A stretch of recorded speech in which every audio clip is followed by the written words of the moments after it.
Good afternoon, everyone. We're so glad you're here with us today at the East Tennessee History Center for our presentation I'm sure you're going to really enjoy. My name is Adam Alfrey. I'm the Assistant Director for Historical Services here at Knox County Public Library. And before we get underway today, I did want to make you aware of some upcoming programs that you might have some interest in. On March 16th, just a little time around the corner, we're going to have our next genealogy workshop, the intermediate genealogy class with the inestimable Ann Blomquist. So please get on our website. That class does require registration if you'd like to participate in it. So there are spots available for that. So please sign up for it. And then on March 27th at noon, again in this room, there will be a lecture by Casey Price. The theme is Allies, Intrigue, and Indomitable Women, 18th Century Cherokee at War. So that should be a really great program. And then coming up in early April 6th, Saturday, is a sort of open house day for us where we're going to feature everyday arts, local craft projects and materials. Again, on a Tuesday in this room, Understanding Tennessee Cemetery Law. So if you've ever done work in a cemetery and wondered who's responsible for caring for cemeteries and how the legal structure is set up around them, Graham Perry from the state of Tennessee will be here to help us with that. So a lot of great programs coming up this spring. We hope you come back and join us for those. But without any further ado, we're so excited to have with us today Denise Shoulders. She has almost 30 years of research experience in the U.S. South and limited experience in Canada, England, and Sweden. She works at her county's archives. We love county archives. We have our county archivist with us today and has volunteered there for 22 years. Genealogical Society members recently selected her as the third president in its 44-year history. Congratulations. She completed the Boston University Certificate in Genealogical Research, earns certified credentials from the Board for the Certification of Genealogists, and has 12 years of working with DNA for genealogy. She recently completed multiple professional learning certificates from the International Institute of Genealogical Studies. She's also worked with the Firebird Forensics group, the group that was responsible for identifying the Golden State Killer, solving cold cases of rapes, murders, and unidentified human remains. We're in for a great lecture. Please join me in welcoming Denise Shoulders. Good afternoon, everybody. I do tend to talk loud, but if I wander from the microphone, just give me a signal that you need me to wander back closer. I'm great to see a good crowd today, and we are going to talk about investigative genetic genealogy, or IGG. So just out of curiosity, who here has already done a DNA test with one of these companies? So we have a good crowd that understands what I'm about to say. That's awesome. Okay, so IGG is the science of using the genetic and genealogical tools to generate leads for law enforcement who are investigating those crimes of rapes, murders, unidentified remains. We use those same tools to do the same thing to solve family mysteries in our genealogy. So when you've done the DNA test and you have those mystery matches, we use the same processes to figure out how those connections come about and where they actually fit, either where they fit into your family or where you fit into theirs, whichever the case may be. By comparing known genealogies of close familial matches, the limits of the possible results of who that suspect may be helps. It also limits the location in your family where that mystery person can fit. Techniques are used in identifying those biological family members to help solve those adoptions, the illegitimate births, the unknown parentage situations, and they're also used to identify unknown legal heirs. The law enforcement receives the information from the genetic genealogist, and they use those as a tip. So it would be like you calling their tip line and saying, hey, Tom Jones over here was in the right place at the right time, and he fits the profile of the person you're looking for. You might want to check into him. They're not just going to go out and arrest Tom Jones. They're going to take that tip from you, and they're going to treat it as any other tip and follow up and exhaust all those leads. So all of the law enforcement cases begin and end with CODIS. If it's in CODIS and there are no hits and they don't have any good useful information there, then after some amount of time, the DNA can be turned over or shared with an IGG group to help them in assisting generating some leads. So just so that you know, genetic genealogists cannot access your data if you've tested with specific companies, primarily Ancestry, 23andMe, and MyHeritage. We do know that there have been some breaches of data. For whatever reason, things are changing, so this is ever evolving, and more companies may opt into giving you that opportunity to opt out of sharing with law enforcement. If you test with Family Tree DNA and upload to GEDmatch, or if you've uploaded a test kit into Family Tree DNA, you can opt out of that access as well for law enforcement. Okay, so let's get into the real nitty-gritty of DNA and genetic genealogy. DNA is made of these compounds, and we all have them. They combine together into pairs. A always combines with the T compound or the U, which is a mutation, and C is always with G. Now, mutations do occur. Now, this is an example of my actual DNA and the mutations that were identified. So the first letter in that chart is the chemical base that's expected in that location. The number is that specific location in my DNA, and then the second letter is what chemical base is actually there. So this is a mutation. So if you look at the very top one, A1018G. So there should be an A there in place 1018, and I have a G. So that's how you understand when you're looking at your mutations. Now, 99.9% of all of us in this room have the exact same identical DNA. We share that 99.9% of DNA with everybody else on the planet. It is that 0.1% that's left that we use that makes us unique and actually puts us into family groups. And that's how we're able to say, you two are related, but we are not. Now, okay, here's where it gets a little tasty. Let's talk about M&Ms.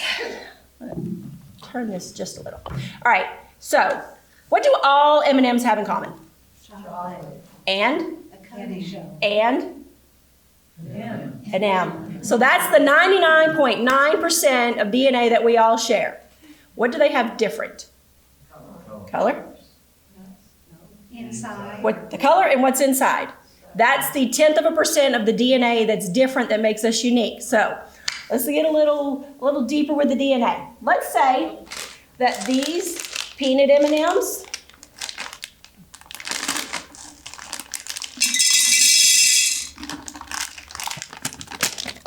and these plain M&Ms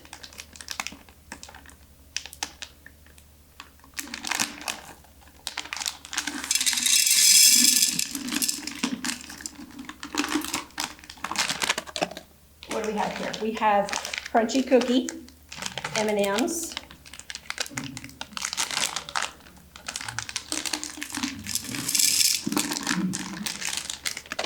And we have peanut butter M&Ms. So let's say that these four kinds of M&Ms represent your great-grandparent couples. Okay? How many of you have siblings? Awesome. Siblings. How many have siblings? All right, so if we take this, and I kind of shake it up a little bit. Now, I'm the youngest of three. I have two sisters. So, we're going to say that this scoop represents you. You said you have a sibling, yes? Okay. What are the chances that this scoop that represents you, even if you're a multiple, the exact number of flavors, colors, everything. I dump this back into that jar, mix it back up, take out another scoop, and I'm going to get this exact scoop to represent your sibling, even if you're a multiple. It's going to be, Small. yes. Very small Very, chances. very. Small, okay? So we're going to put this back in here. We're going to add some more M&Ms. So this is representative of how random DNA is. So even if you have 10 siblings, you're pulling from the same DNA pool, but it's the random recombination of things that makes all of your siblings different size, looks, eye color, hair color, everything. Okay? So now we have a bag of M&Ms. This one has the plain, the peanut, and the peanut butter. So we're gonna dump this in here. This is gonna represent somebody's parents and somebody of the great-grandparents. And so we'll put that in there. Now keep in mind, we've already got these 3 flavors in there. If I stopped right there, what are the chances that the crunchy cookie M&Ms are going to be stronger in that scoop than anything else? It's not. It's going to be less because we now have more of 3 flavors than the crunchy cookie. Okay? This is what the beginning of DNA collapse looks like. Because when you have those same families in your tree that repeatedly marry into each other, you're starting to get DNA collapse. Okay? This is going, because this bag is bigger, a little bit more DNA collapse. Now we've added a bunch of dark chocolate M&Ms in there. So what are the chances that I'm not going to get a plain M&M, I'm not going to get a peanut or peanut butter or the dark chocolate? How likely are we going to find those crunchy cookie M&Ms in here? Even less. Now here's where it gets really fun. Endogamy. Endogamy is, and we're going to cover it again, it's the repeated marrying into the same families over and over and over for generations.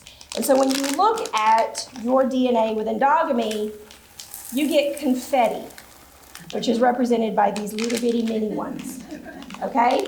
So if you have Ashkenazi Jew, if you have, in my case, French Canadian, or if you have an island people's heritage, or another of those very common endogamous populations, what are the chances, if we could stir this up really, really good, that we're not going to get a scoop that does not have any of the minis?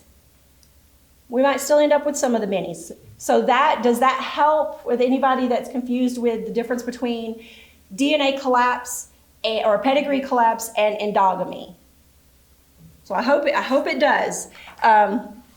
Yeah, my boss would be really appreciative if we ate those before I took them back, because the last time I did this, I had a 1.5 gallon jar and she ate most of them. All right, so this is what pedigree collapse looks like. This is my father-in-law who deceased in 2018. You'll notice his parents were cousins to each other before they actually got married. This Henry Shoulders line and the Richard Shoulders, one of them is the uncle to the other one. So one of those lines will go 1 more generation and one goes 2 more generations. And then his parent, my husband's grandparents on his mother's side are also cousins to each other before they married. So he has unnaturally oversaturated DNA on both sides of his family. So when I have matches that contact me for him, I have to look at his uncle's match with that person to see if it's the right side, because I had somebody that contacted me and they shared 170 something centimorgans with my husband, and they were really excited because you all know that that's fairly close. Well, when I looked at the uncle, he only shared 70. So that can present a problem. Okay, so again, endogamy is centuries of the same people marrying over and over and over into each other's families. And the most common demographic for that is the Ashkenazi Jew, the French Canadian, the indigenous or native peoples, and island peoples. Okay, so the higher the shared amount of DNA, the closer the relationship. And DNA is measured in centimorgans, which is represented by a lowercase c, uppercase m. 1 centimorgan of DNA is equal to 1 million base pairs of DNA. Now, if you were to print out your DNA, this is what it would partially look like. So when you get that file from any test company, don't open it, don't try to download it. Download it definitely, but don't try to print it because it will go for thousands and thousands of pages. All right, so when you're working with DNA for genetics, DNA for genealogy, we're typically working with 4 types of DNA. Autosomal DNA, which is the cousin finder, that's the ancestry test. The xDNA, which is your mother's DNA. We all have xDNA. Mothers pass their X on to all of their children. Then there's mtDNA. You know what? I said that totally wrong. The MT, the mitochondrial, is the mother's. The X is what moms pass to all of their children, and only the daughters pass it to their children. Then we have Y. Y DNA is the father's DNA. Before I go too far, the mitochondrial and the Y DNA is ancient, deep-rooted DNA. The autosomal DNA is more recent generations. So that's the one that's why when you're looking for those recent connections, that's why you want to go with the autosomal test.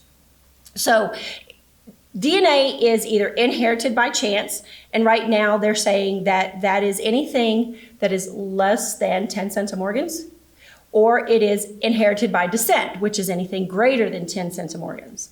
I think right now the industry standard is to go really no lower than 20 to get a good findable within the reach of a paper trail. All right, so from this point forward, I cannot discuss any of the work that I ever did on any of the cases with Firebird Forensics, or any case or situation that I have not given permission to share. Everything that I'm about to share with you does come from my real and personal experiences, either finding cousins of my own or helping other people solve their own mysteries. And so I do have their permission. When I do not have their permission, their names are either blacked out or initials have been put in place. So again, their names marked out or initials in place if I don't have their permission. So I want to talk to you about Bonnie. So Bonnie came to my attention when a lady in Canada reached out to me and said, "Hey, can you tell me who Bonnie is? You guys seem to be a pretty close match." And I'm like, "Yeah, that's my great uncle's daughter, granddaughter, whatever." She took that explanation. About 2-3 months later, she comes back and she says, "No, I don't think that's right. Can you look again?" And I'm like, "Oh, good grief. I know my family. I might not know exactly where Bonnie fits, but I know my family." So I reach out to my cousin. I say, "Hey, is this our Bonnie?" Yep, that's our Bonnie. Turns out wasn't our Bonnie. So then I had to figure out, who is she and how are we related? So what we know is this. Bonnie and I shared 238 centimorgans, which was fairly close. And when I first saw it, I thought, oh, yep, that's Uncle Harold's granddaughter. And when you go to the DNA Project, shared centimorgan tool, DNA Painter, the shared centimorgan tool, you can find out all of the options for what relationships are possible based on the amount of shared DNA. So when I did that, this is the number of relationships that 238 centimorgans could be. Then you systematically work through each one, reason out why one is not an option, why one is a better option than any other. So I had to figure out where Bonnie fit before I could even begin to work on things. So looking at our shared matches, I found these connections. It's like, okay, that's my mom's side. Wonderful. My mom's side is the French-Canadian side. Great. Let's hope that it's not the deep French-Canadian side that's, the problematic. So I had some pretty good matches to start with, but still had to figure out how everybody fit together. So went back to the DNA Painter website and used the What Are the Odds tool. We commonly call it WADO. And based on some of the shared connections I have, built this tree, put in the shared DNA, and these were the options. I know it's very hard to see, and my pointer doesn't do really well, but if you look in this row here, the top two are the strongest two options. The higher the odds, the more likely that is where that person belongs, but never discount any of the other options because every option is a possibility. So I'm showing you this. This is my tree. My mother is still with us. She has not given me permission to share her identity. So this is my tree, and I share this with you so that as we work through this, you maybe pick up on what I picked up on. So the matches that we had in common were in my grandfather's family. Then I went to Bonnie's tree and I borrowed Bonnie's information, and this is all that Bonnie's tree had. This was her entire tree on her ancestry profile. I do want to mention here that Bonnie has since passed. So aside from having her permission, since she has passed, it's clearly okay for me to share her story. So what Bonnie's tree had was that her dad was George Everett Burns and her mom was Clara Bell Mills, and her grandparents were Pearlie Burns, Lucy Sylvester Buxton, it doesn't show there, Leon Mills, and Mary Lyford. So I took her tree and I built it out in a private, non-findable tree. And this is what I came up with. On her grandpa's side, even though it's incomplete, I can tell you that nowhere in my family do I have Foss ancestors. And nowhere in my family do I have anybody who married a Cleveland. On her maternal side, it is also incomplete, but I, again, do not have anybody who married a Pryor. Don't have anybody who married a Bradstreet. But the problem is this.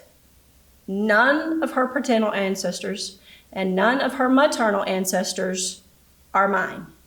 So how in the world does Bonnie fit into my family? And when you get to a wall like this, what's the next thing that you look for? It's like a business decision. What's the main thing in business? What is the number one decision in business? Money. Location. Location. Okay? So when I went back and looked at everybody in Bonnie's tree, I looked at their locations, and I had to find somebody in her tree that I could put in the same place that my family was in. And when I did that, I went back and I started with her grandparents, Pearlie and Lucy. Lucy actually went by the name of Vestra. So here we have the 1920 census. This is in Somerset County, Maine, because that's where I'm actually from. This is the home of Pearlie and Vestra, and they are in North Anson. They are on sheet number 5A. They are in enumeration district number 84 in 1920. This is them again in 1930. They're still in Somerset County. They're still in North Anson. This time they're in Supervisors District number 2, or Enumeration District number 13-2, I'm sorry. So at least I had them in the right location, and I know this because in 1920, this is my great-grandparents' home. This is Parker Lewis and his wife, Florence. They are also living in Anson Town. They are on enumeration district number 29, and they're on number sheet 9B. Oh, okay. In 1930, they're still in Somerset County. They are in enumeration district 13-1. And, you know, some of you may be thinking, okay, well, you at least got them in the same county, but that might not mean anything because some counties up north are fairly big. Maine doesn't have many counties, and most of them are huge. You know, there's different enumeration districts. There's different streets.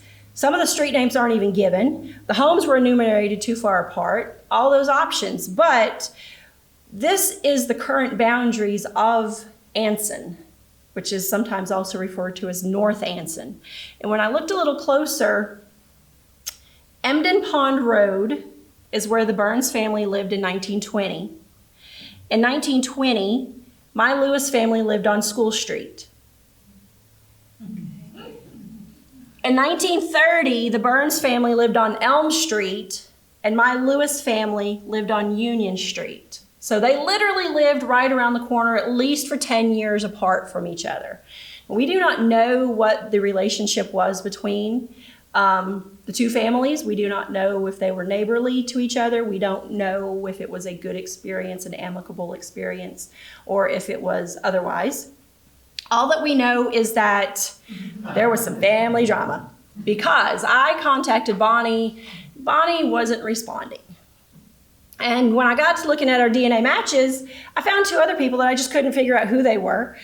Fairly close matches. I reached out to both of them and said, hey, we're DNA matches. Do you have any Lewis and Jane, Jane, that's Florence's maiden name, in your family? One of them to this day has not responded to that request at all. The other one was almost instantly, hey, Cousin Denise, how are you? It is great to meet you. No Janes, no Lewises. Got a bunch of Burns and Coutures, though. I'm like, Burns, do you know Bonnie Garreau? And he's like, oh yeah, that's my mom's sister. Awesome. That's awesome. So I proceed to tell this match what I suspect and try to gently nudge him in the direction of my suspicions. And that's when he said, not my grandpa. I said, afraid so. I said, do you know anything about this? Have you ever heard anything? And he's like, no. I'm like, do you think anybody else knows? And he goes, no. And I'm not going to tell him. He says, I'm sorry, I want fate to take its course. Fate has a twin sister called Karma, and they both work too slow for me. So I do what genealogists do, and I did a little bit more research on George because Burns seemed to be the location that we were connecting. I found George's obituary. I found in his obituary that he had several daughters. I typed everything out. I did the old-fashioned thing. I wrote a letter. You don't know me. I don't know you. I don't want anything. This is what I do. Does any of this make sense to you? And I tried not to give him too much information to overwhelm him. Then I printed that sucker in 3 and dropped him in the mail. And then quickly forgot about it. About Friday of that week, I'm laying down in bed, about to fall asleep, and my brain goes, hey, it's Friday. I bet they got that letter. And boom, I was wide awake. Had to force myself to lay there all night waiting for the next morning. Got up the next morning, went to my email, and there's an email from one of the sisters. And all it said was your great-grandfather a doctor? No. So I emailed Wendy back. Wendy's one of the sisters. Happens to be the match's mother. Said, no, Parker wasn't a doctor. He was just a laborer in the lumber mills. But I'm pretty sure that my great-grandfather is your grandfather. Turns out that George had gotten to about mid-stages of Alzheimer's when his wife dies. After mom dies, the children are told, Grandpa's not really Grandpa. And because Grandma worked for a doctor, they just assumed the doctor was Grandpa. They never had a name. And here I come and destroy all of that. But we at least figured it out. And with my help, they now have their family pieced correctly together. And then I was able to tell the lady in Canada, yeah, Bonnie is my, So this is how it happened. The grandfather, Pearlie, treated George differently. The grandmother, Lucy, was a nurse. Biological father was believed to be the doctor. And this is how Bonnie and I are connected. So Albert is my grandpa, and George is my half great uncle. Bonnie and I are half first cousins once removed. I believe that one of Lucy's other children is also going to belong to somebody else because within days of the birth of 2 of Pearlie's sons, he was at the town clerk's office reporting their births. But with George and I think it's John, it was 20 years before Pearlie went to the town clerk and reported their births. So I heavily suspect that other child belongs maybe to my great-grandfather Parker as well. So now I want to introduce you to Anja. Does anybody have any questions about Bonnie before we go to Anja? No? Okay. Anja. Anja was another mystery that I found in my DNA matches. I caught one of those moments where MyHeritage had a free upload weekend. Take advantage of those when you find them, please, if you are looking for somebody. All right, this is what I knew. When I contacted Anja, we're a strong, strong, strong match, one stronger than Bonnie.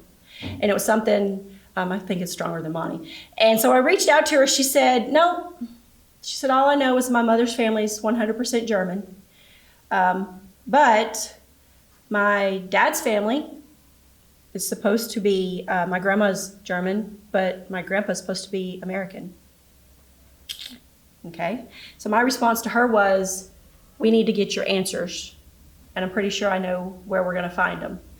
But the problem here was I had to figure out how did Anja even connect to me because nobody closely related to me was in MyHeritage. So I contacted one of my mom's first cousins and said, hey, will you help me? She said yes. So I helped her transfer her ancestry results into MyHeritage, waited a couple of days, and lo and behold, they were a match. Before I get too far, this is what else Anja tells me. Her dad was born in March of 1946. And okay, she and I share about the same amount that me and Bonnie do. So again, this is what we were looking at. These are all the possibilities of the connections between Anja and me. So this cousin, Linda, over here, her mom is my great aunt. My grandma is her sister. And when she matched Anja, I knew I was on the right side. So, Linda shares 423.6 centimorgans with me, and she shares 645.3 centimorgans with Anja, which is pretty darn close. So I knew I had to get to work, and at least now I knew where I was starting. So the match at the top, Deborah, that's my sister. She's given me permission to use her information with this. And the match at the bottom is a cousin Terry, who I also got to upload. But even their information wasn't strong enough to help me with Anja. So using their information, we went back to Watto, entered the information. Now we have a lot of possibilities.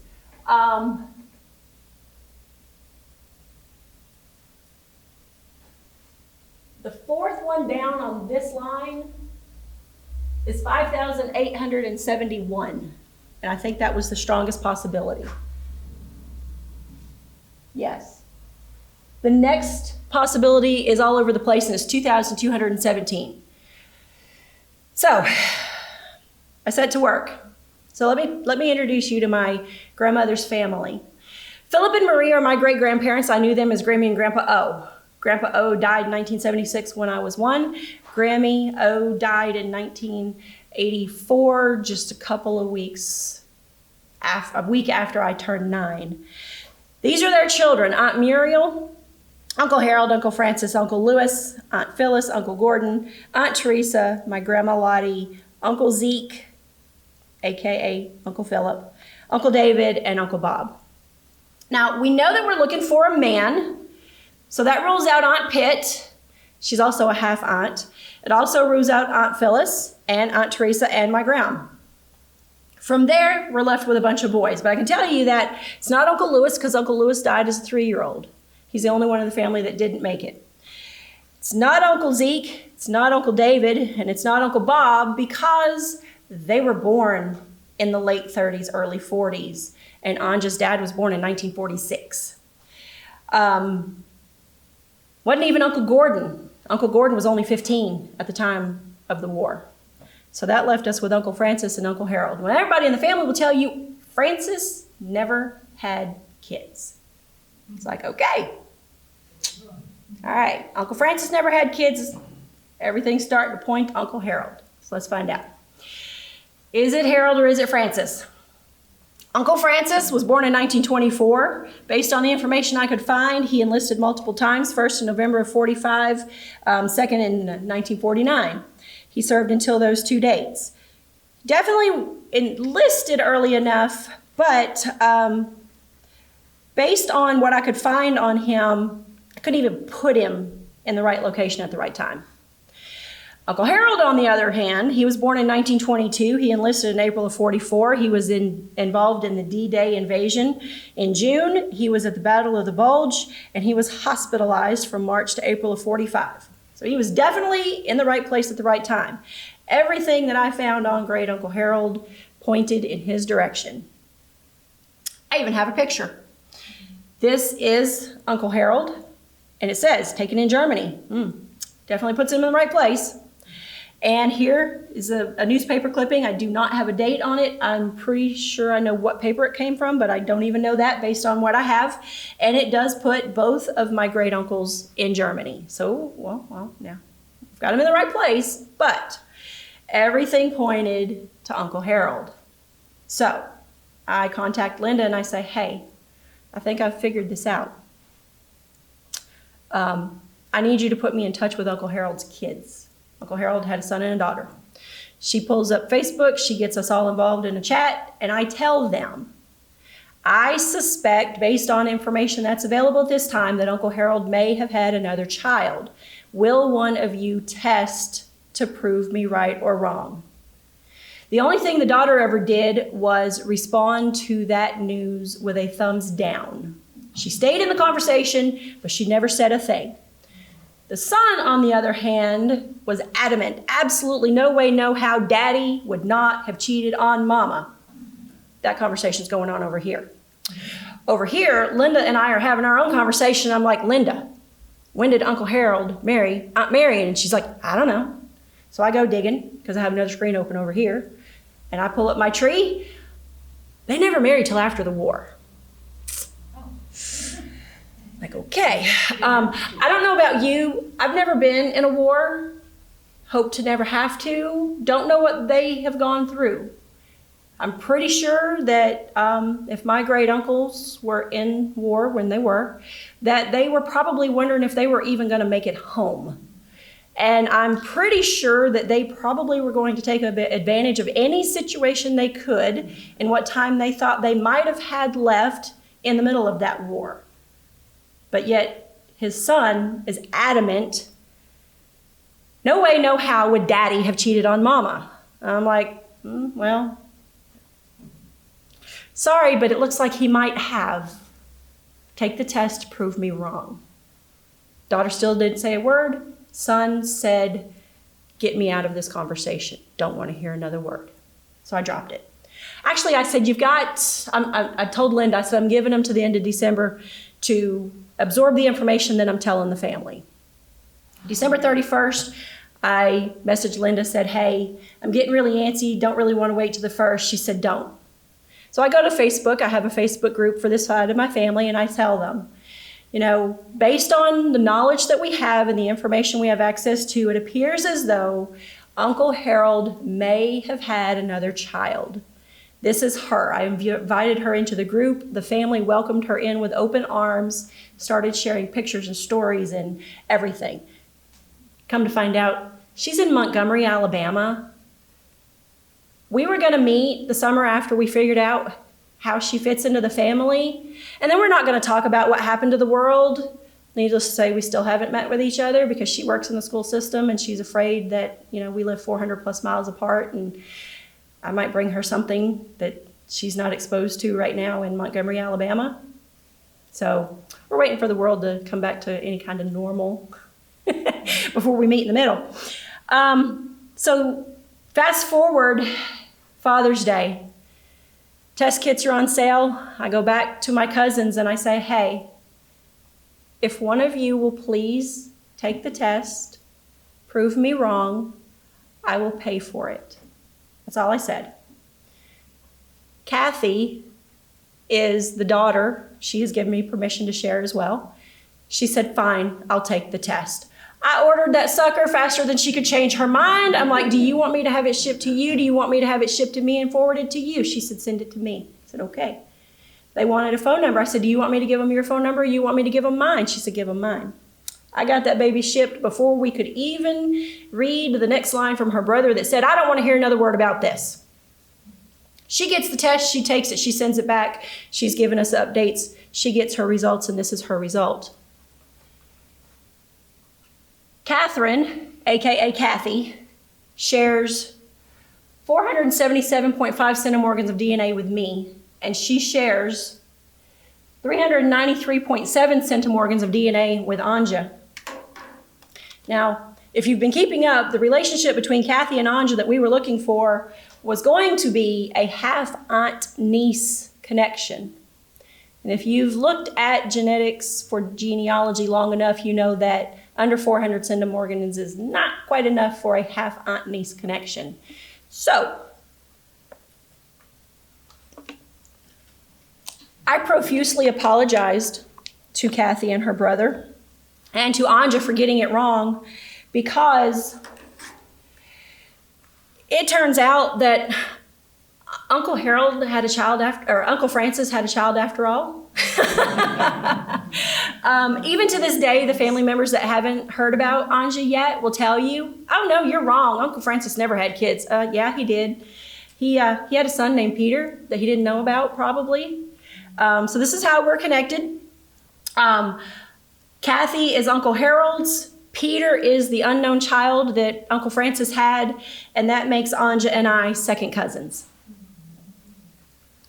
Yes? When you originally said Francis didn't have any children, did you mean Francis and his wife did not have any children? Francis never had kids, is what my family will tell you. Uncle Francis was married a couple different times. So, Okay. yeah, he was always married to somebody, but he never had children Okay. With his wives. in general. That's what the family would, with wives, with girlfriends, doesn't matter. He never had kids. That's what the family would tell you. And they never got any more specific than that. Anybody else have questions about Anja? Yes? So, I mean, it's great to share that information with the family, but it's also, you know, you didn't have, I don't know, did you have to get permission from somebody, you know, to say, I think this is somebody's, you know, to introduce Anja to the rest of the family? But I asked Anja if she was okay with it, but I did tell them that I was not 100% certain about this. It was all based on accessible information, and that if either one of Uncle Harold's children ever decided to take the test, it would or could prove otherwise. So I did put that out there. Anja never thought that she would ever be able to put a face to her grandfather, much less a name. And so that's what it was about, was just getting her welcomed into the family and sharing that. And I don't really want to say it almost didn't matter, because most of the pictures that people shared at the time were of the full sibling group, so they were all in there. And when she saw the first one, she spotted Uncle Francis, and she was like, I don't know, my dad looked a whole lot like this guy. So, you know, there was some doubt, but it was all based on accessible information at the time. Any other questions about Anja? Okay. What about working with a cold case, though? We use the same tips. Okay. This is a couple of matches that I have. On this side, this match and I are at 162 centimorgans. On this side, this match and I are at 249 centimorgans. But how in the world would I figure this out if I didn't know? What we do is we create what we call arches. So what you want is you want to find two people who match your match. To make this really simple, you are the match. You want to find two people who match you that don't match each other. Because when you find two people who match you that don't match each other, you're looking at opposite sides of your tree. So when you have one match that doesn't match the other match, you build up to find a common ancestor between you and that match, and then you come back down to find you. And then you go to the other match and you do the same thing. So when you look at the outside, you have the peaks and the valley.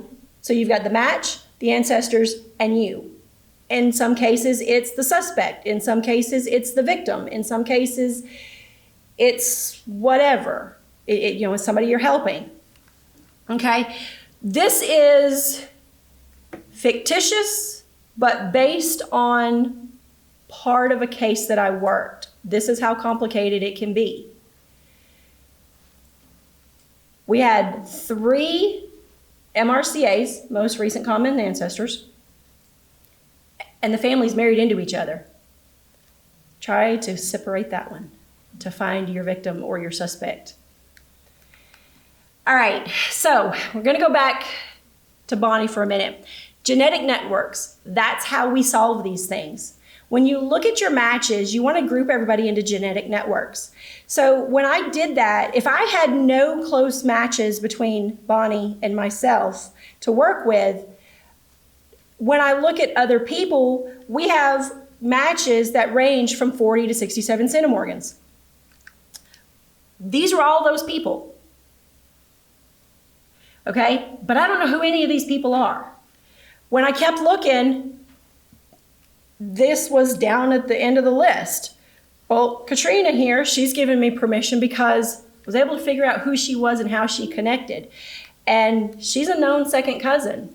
So knowing that she is on that side of my tree created a genetic network with all of these matches that I just showed you. And eventually I would have figured out how Bonnie connected into the family, but it would have taken longer because the connection between Katrina and me is a little further back, which means the connection to all those other matches is going to be further back to figure that one out. People often wonder though, how do you get the trees? You got to build them. You spend more time building trees for other people than you do your own tree when you're working with DNA for genealogy. We get the trees and the information for the trees from the genetic networks, which we get from the groups that we create when we sort our DNA matches. But what if you don't know your DNA matches? What if you don't have a known match? I'm going to talk to you about Grandma May. The question was, who are her grandparents? Now, Grandma May is the grandma of a friend of mine, and this is very hard to see. Or at least, oh no, it is actually clear. This is the clearest it's been. Okay, so Grandma May is my friend Connie that came with me. It's a cousin of hers that we didn't know existed until, I'm gonna try to make this story short. Connie's working at the archives about 20 years ago. She calls me up at my job and says, hey, there's somebody here I think you're gonna wanna meet. 20 years later, this guy and I are still really good friends. He calls me up, he says, hey kid, what are you doing? I tell him I'm working with my DNA, looking at matches for genealogy. He said, why would you want to do a thing like that? I tell him my reasoning, we change our conversation, we get off the phone. About 5 minutes later, he calls me back, he says, okay, you convinced me. What do I need? Where do I get it? How much is it? And I'm like, wait a minute. What did I convince you of? Because we weren't talking about anything to convince you of something. He says, I want to take a DNA test. I said, okay, what do you want to know? I said, because we have questions to ask before we can know which test you need. We figured that out. He orders the test, he gets it back, he sends it in, he calls me. I miss the call because I'm fishing on the pond with my husband. I call him back and he says, I got a daughter. I'm like, yeah, you got 2. He said, no, I got a daughter. I'm like, yeah, you got 2. He goes, no, I have a daughter. And the light bulb goes off and I'm like, how do you feel about that? He goes, I got a daughter. I could feel his excitement. Turns out she got her test 2 days before he got his. 2 days. Her whole point of doing her test, mind you, she's never done genealogy, and she jumps right in with DNA, was to find out who are Grandma May's parents. He goes to her state, they meet each other, fall absolutely head over heels with each other. He introduces the 2 of us over the phone. We start talking. We're like sisters from different families all together. And I love her to pieces. And I've met her and I'm excited because she's moving in this direction next year. About 2 years after they meet, she calls me up and she says, hey, can we go back to Grandma May? Because that was the whole reason I did the DNA to begin with. You know, we found a father that she didn't know she had because she thought she knew who her dad was. We get her into DAR because she finally has some kind of solid roots on that side of her family to celebrate, and she wants to figure out Grandma May.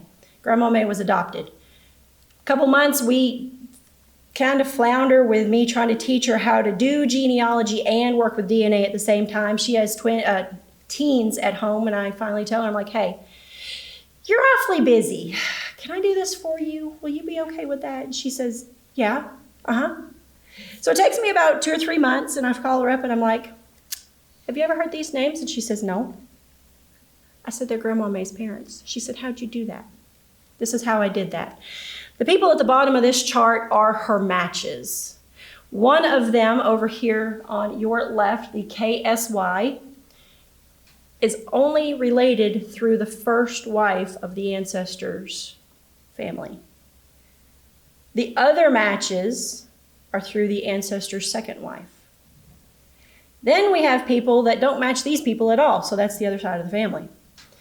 The people in the red box are people that I cannot place anywhere, but at 141, 94, and 65, they're at least close enough I should have been able to figure something out. So this is the paternal side of her family, of Grandma May's family. This is the maternal side of Grandma May's family. And so with a little bit of digging and work, we were able to figure out who Grandma May's family was, because their trees and their connections helped point me in the direction of the answer. So you can do it when you don't have a known match. It just takes a little bit more creative work to make it happen. So when you put it together, right here in the middle, the SMG and BD, that is Samuel Greer and Bertha Dawson. They're out of Pennsylvania. Samuel and Bertha had Grandma May, gave her up for adoption. Then they got married, and they had a set of twin boys. And it's the descendants of that one of those twins that is the strongest connections that led us to the right path. And so those strongest connections in the Greer family are how we were able to piece it together, because if not for the Greer family, this KSY out here on the left side would not be a genetic match. So if you need any more information on anything that I've talked about today, the absolute best place to get it is the International Society of Genetic Genealogy. You can go to the isog.org website to get a lot of questions answered. Does anybody have any questions that I can answer?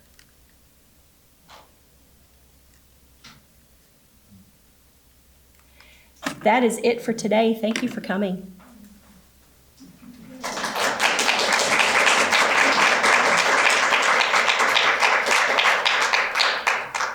Thanks everybody for coming today. Certainly appreciate it. Denise may be around in case you do have a question you'd like to ask her in person. And if not, feel free to enjoy the museum as part of your visit today. We do have currently an exhibit up on Carl and Pearl Butler. So we hope you come back and join us in the future. Thanks so much.